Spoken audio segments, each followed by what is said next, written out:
FAO developed a series of training models.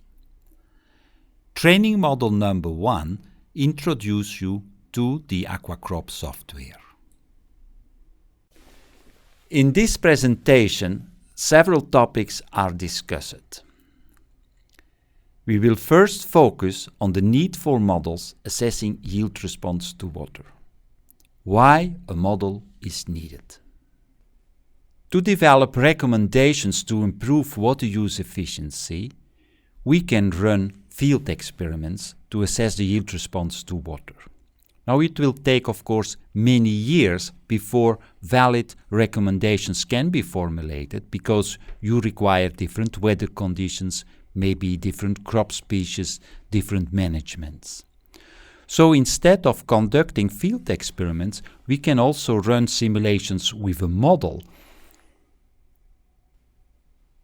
Now, simulation is performed by means of mathematical models. Now, mathematical models are just simplified representations of a particular system. So we are only interested in part of the reality. Only part of the reality is what we are going to model. In AquaCrop, we are interested in the field in which plants are cultivated. Now, the plant productions depends strongly on the conditions in the soil. So there will be an interaction between the plant and the soil. If there is a lot of water, plant will grow well. If the soil is poorly fertilized and dry, the plants will not develop. So we are going to look at the interaction between the plant and the soil. That is the system which we are going to model. So we look at the interaction between the plant and the soil, but that is of course also affected by management. Field management, soil fertility, irrigation, when do we apply the water and how much. Now we have to link our system to the outside world. At the upper boundary, we look at the weather conditions. What is the rainfall? How many energy is available to vaporize water? What is the CO2 concentration? At the lower boundary, we are looking at the water table, to which the water from our system will drain, and if the water table is close to the soil, to the subsoil, then water can move by capillary rise from the water table to the subsoil.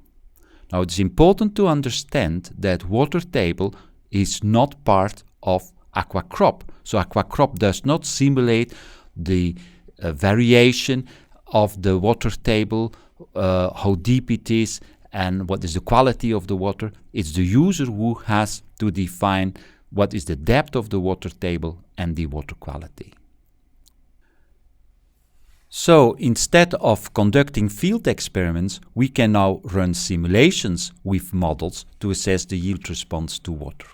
And by running simulations for several years, several crop varieties, several environments, several field management scenarios, we come to formulation of recommendations. Now, instead of requiring years, we need just a few minutes. Now, of course, field experiments are still required because we can use them to calibrate and validate our simulation model. Once we have a calibrated and validated model, we can run simulations and formulate the recommendations. In answer to water scarcity, FAO developed a model to assess crop yield response to water. Actually, there are many models, but most of the models are for research purposes. The model FAO developed is called AquaCrop, and it uses a relatively small number of parameters which are explicit and mostly intuitive. So the model requires only commonly available input. When developing the model, FAO attempted to balance the simplicity with the accuracy and robustness. It is a simple model, it is based on general concepts, but of course it should be accurate, and therefore it describes plant physiological processes and soil water budgeting processes with great accuracy. And it is robust, it is widely applicable with an acceptable accuracy.